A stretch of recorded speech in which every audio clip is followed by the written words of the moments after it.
Welcome to Nepal Now, the podcast where we discuss new ideas and approaches to move the country forward. My name is Marty Logan. I hope you don't mind a slight digression to start. A few weeks ago, I met a friend, someone I see every few months. One of the first things he said to me was, "I see your podcast is on a break." We chatted for a while, and later I realized that I had no idea he kept up with the show. This has happened to me regularly this year. Every so often I meet someone who says they've been listening or that they met someone who mentioned Nepal Now.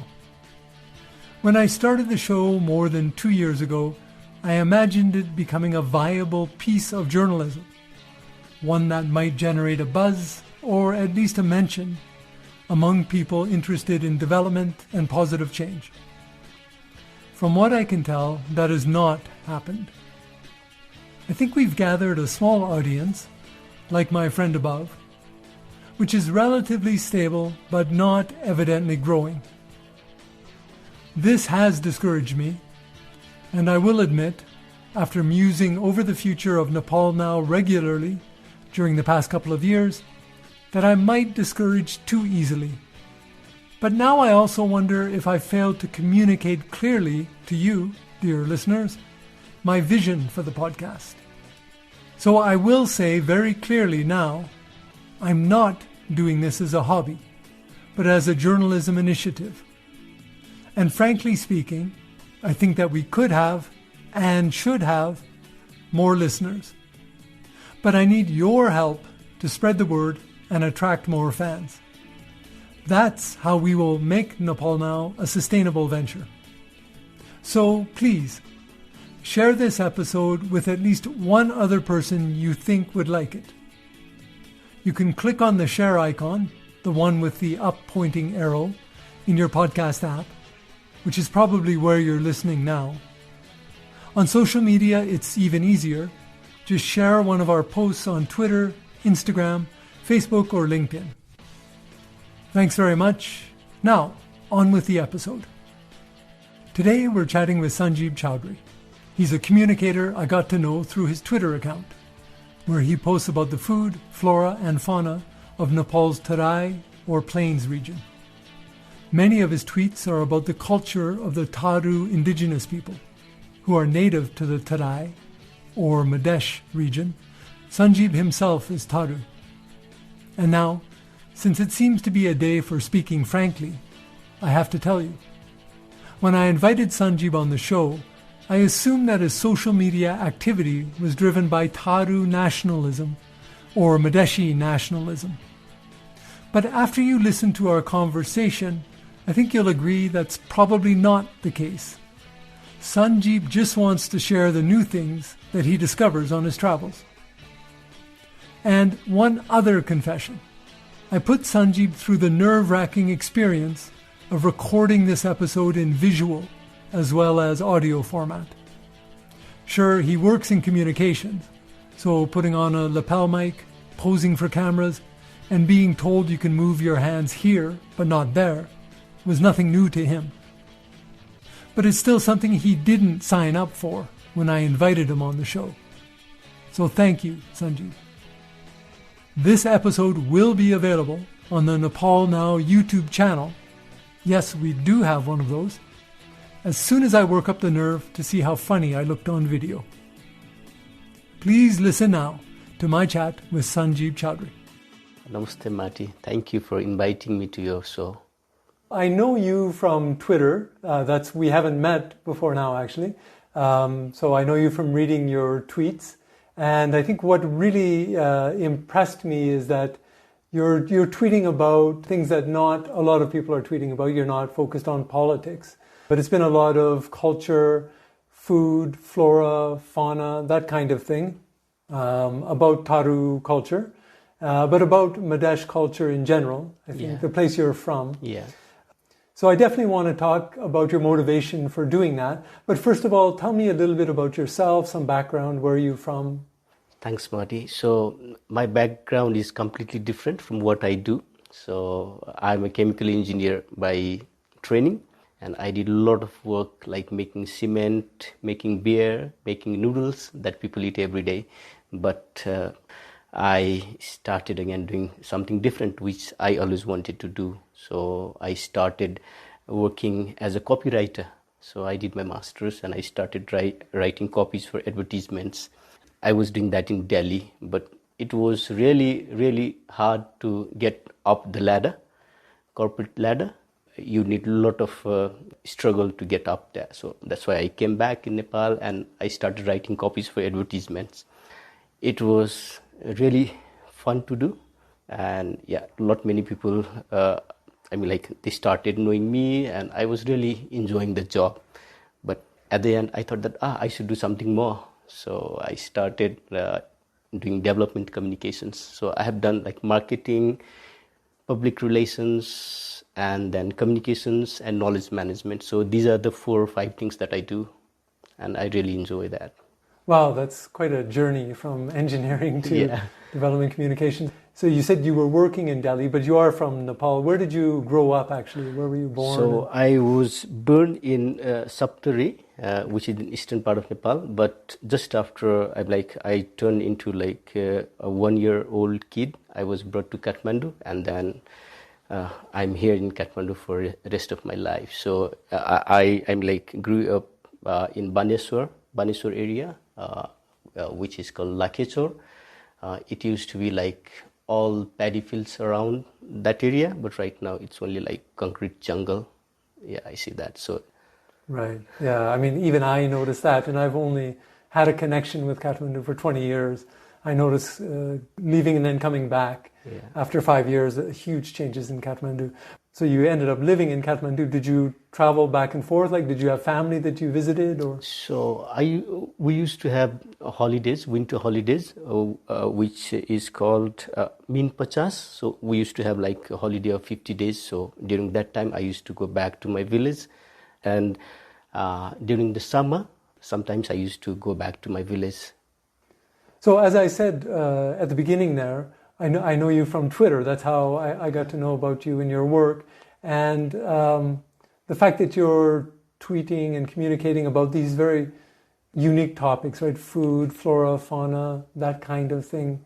What got you interested in doing that instead of sports or politics? So actually, I'm quite a food connoisseur as well. So I like food, I like culture, I like art. So if you see my tweets, they're all about food, culture, and tradition and things like that.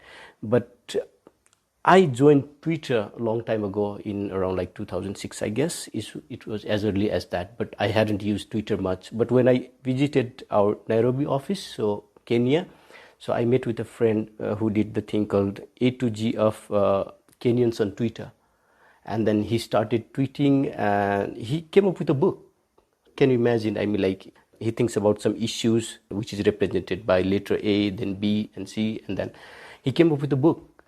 It was really fascinating. So when I saw him, when I interacted with him, I thought that I should be doing something like that. But when I came back, I was working at the same time, and even I was like studying, so I couldn't do the same sort of thing. So I thought, let me do something about my culture, about my place, because not many people know about the peculiar foods from Madheshi, from Tharu, or from like Tharu area, and they don't know about those things. So I thought, let's start doing that. So I started tweeting about food, places, culture, and even tradition, the unique things that you see in Tharu, which many people don't get to see in the mainstream media. You hit the nail on the head. It's something you don't read or hear much about in the other media. Has it been a learning process for you as well, because not having grown up there? Yeah, it's been a learning process for me as well. But I guess whenever I go back to my place, I really see so many different food items, so many different type of fruits. For a few months back, I tweeted about a fruit called jalebi, which looks like, in Nepali we call it jeri, or in Hindi jalebi. The sweet. So people in Kathmandu, they haven't seen that fruit, but it used to be really a delicacy when we were kids. And then there are certain vegetables which you get only in Hat Bazaars. So we have this thing, bi-weekly markets, makeshift markets where you get fruits and vegetables from forests, which not many people know about. So whenever I go, I'm always in lookout for those things, some interesting stuff, and I try to eat everything. So I find it really, really interesting. Somebody might feel it a little bit bitter or a little bit sweeter, but I like all sort of tastes. So yeah. So how do your relatives and friends there in Saptari or wherever you're traveling in the Madhesh, how do they feel about you being so interested in this? Do they find it a bit odd, or are they really proud and happy that you're so interested in the culture and the... Yeah, so there are two things about that. So I always take my camera. I used to do a DSLR, and I used to take pictures of all the plants and the fruits and whatever I could find on the street. So they used to look at me curiously, what this guy is doing, and they used to ask, "What are you doing?" I said, "Oh, I'm just documenting them." Because people from outside Saptari, they don't know about these things. So we should tell them that, oh, these are really good things that they should try when they come to Saptari. And this has, expanded to other places as well. So whenever I travel to some other districts, if I see something interesting, then I click the pictures and I try to tweet, and I try to write a little bit about those things.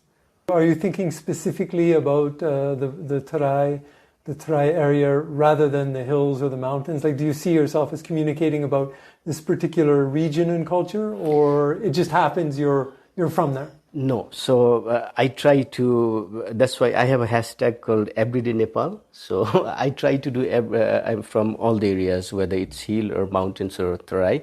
But generally, I keep on traveling to Tarai much more than I get to the Himalayas or to the hilly areas. That's why you see a lot of tweets from that area.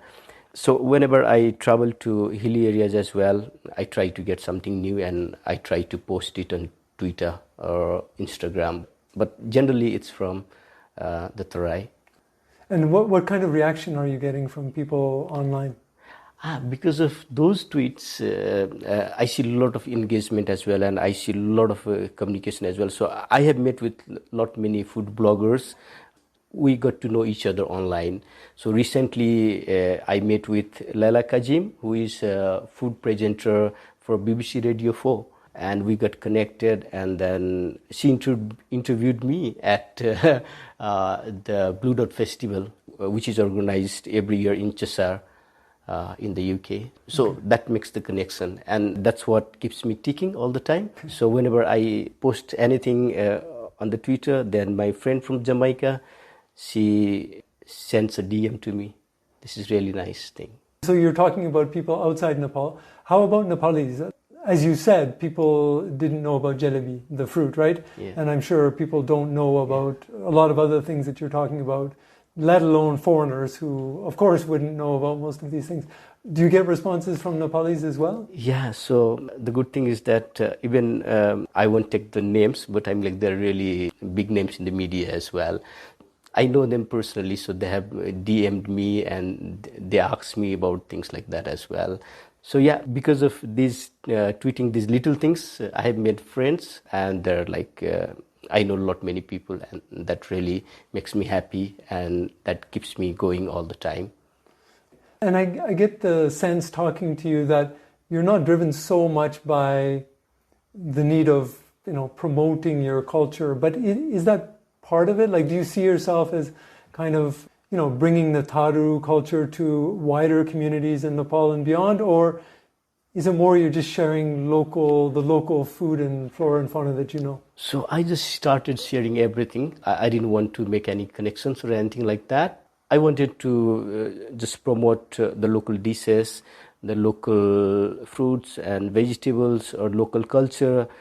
But now it has ended up that into a sort of promoting Tharu culture. But I don't want to, get into that small circle promoting Tharu culture. I'd just like to promote anything that I see on the way. But actually, it has really helped the Tharu culture and Tharu people, and even people from Tarai as well. So now many people know about little things that they didn't really care about earlier.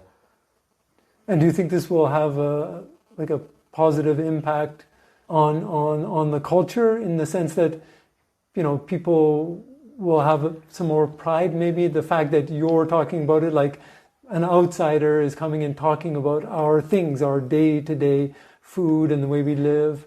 Do you see that having an impact? Yeah, I guess I'm seeing a lot of impact of that small thing. So now I see there are like so many Instagram channels, and when people tweeting about things from Mithila, actually it's a region that covers India, certain parts of India and certain parts of Nepal as well. And even young people from Tarai, they have started doing that. So I see many Tharu boys and girls, they have started tweeting about the food and culture, things like that. And some of them ask me, do you know about this thing? Do you know anything, like in detail about this culture or these fruits or anything? Do you know scientific things, academic research about these things? So we help each other. So I guess it has motivated other people also. And you see, like, there are like a lot of online channels, so they have also started writing about food and culture rather than politics. Right. I like that. I think there's enough politics, writing about politics going on. So in a way, you're becoming a bit of an expert.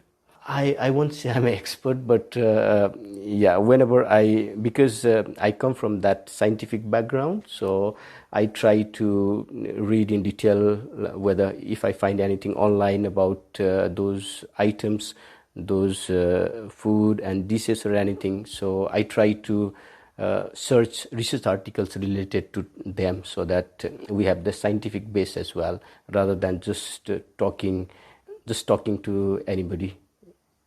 I've seen you post questions, like you post a photo and then say, do you know what this is? Have you ever come across something that you weren't able to identify, or do you always know beforehand? I try to search online, and I try to ask my friends what this thing is, but I mean, like, when I don't get any answers from them, then I just post questions online. Then somebody else comes and says, oh, this is this fruit, this is this plant. So I mean, like, I see a lot of people answering back. And one interesting thing happened. So when I posted a picture of star fruit, which is in my kitchen garden, so I wrote a small post saying that this is star fruit and we call it kabrang in Nepali. Then an Odia friend of mine from Odisha, he replied back, oh, we have similar name. And then another friend from Bangladesh, he said, oh, we have similar name. So now I know that this Tharu language is quite related to Odia and Bangla. So because many words that are similar. That's one interesting thing. We have dried vegetables. So during the winter time, we collect green mustard leaves, and then we wrap them in powder of black gram, and then we sun dry them and store them for rainy days. So we call them biria. I was wondering why we call that stuff biria, because in Nepali bernu means to wrap, but in our language there's no word called bernu. So I just posted that thing online, and this friend from Odisha, he says that, oh, this is interesting, because in Odia the black gram is called bir. So then I wrote a post about it, saying that, see how the languages are connected, and they do have similar sort of dishes as well. So because it is made by using bir, so it's called birya. It's not like in Nepali you are wrapping something and then you are making into sun-dried vegetable. So Sanjeev, I know your work from Twitter, but you say you're also on Instagram. Do you use them equally, or where are people more likely to find your posts?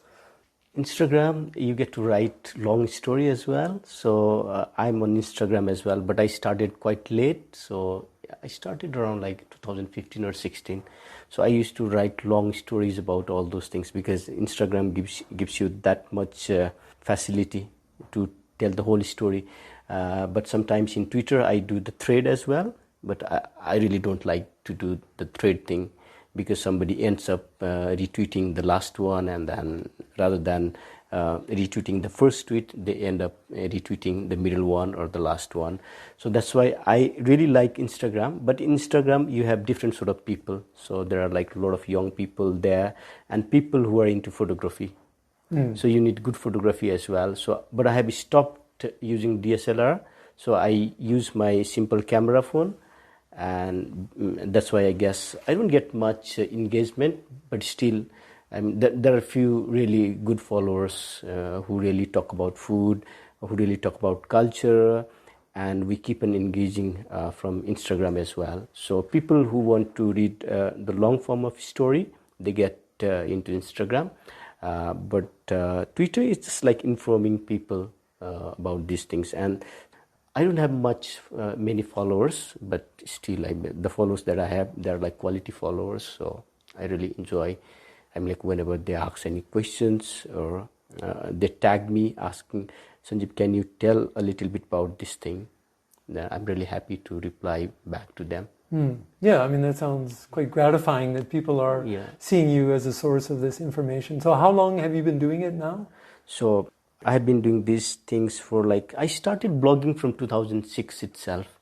But because of my work and things, I have left blogging. Not completely, but I have shifted to microblogging. So that's why I'm into Instagram and Twitter, so that I don't need to spend much of my time researching and writing, but still I try to research a lot. Right, because you have another job, like a paid job, right? That you have to spend time on. Do you communicate about these things like daily or every couple of days, or? So I try to tweet every day, but generally these days it's like 2 or 3 tweets in a week and 2 or 3 posts a week in Instagram. But when I started, I used to do every day. So I used to write on Instagram every day, because there were like a lot of new things that I wanted to talk about. So, but still, I'm like, if I get to new place, I get new things, and I can start writing about those things. So have you always been this curious about things, or is it something that developed I was always curious about like reading and writing, all those things, but I never, thought that I would be doing this thing. And so if you look ahead 5 years or even just 3 years, do you think you'll be doing more of this and kind of less of your paid work? Would you like to do it that way? Yeah, I guess. I guess I'll be doing a lot of YouTube thing as well.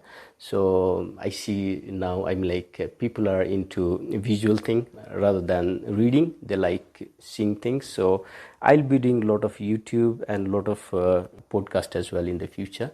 So yeah, it will take a lot of my time, and I'm trying to minimize my job as well. So if I'm shift into doing full time into podcasting and YouTube thing, then I'll just do part-time work.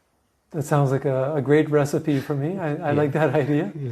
So best of luck. Keep it up. I'll keep following you on Twitter. I'm going to check out your account on Instagram now too. I haven't done that yet, so I'll definitely check it out.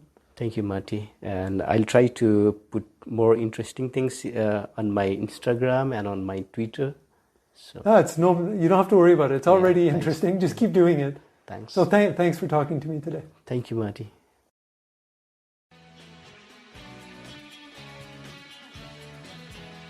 Thank you to Sanjeev Chaudhary for chatting with me today and for co-starring in the first video episode of Nepal Now. By the way, filming the podcast was only an experiment. We're not sure that we'll be doing more. But if you catch it on our YouTube channel, let us know if you think we should keep rolling. Don't worry, we can take it. We're tough. Okay, I've definitely said enough for today. My name is Marty Logan. I produce Nepal Now, and I'll talk to you again soon.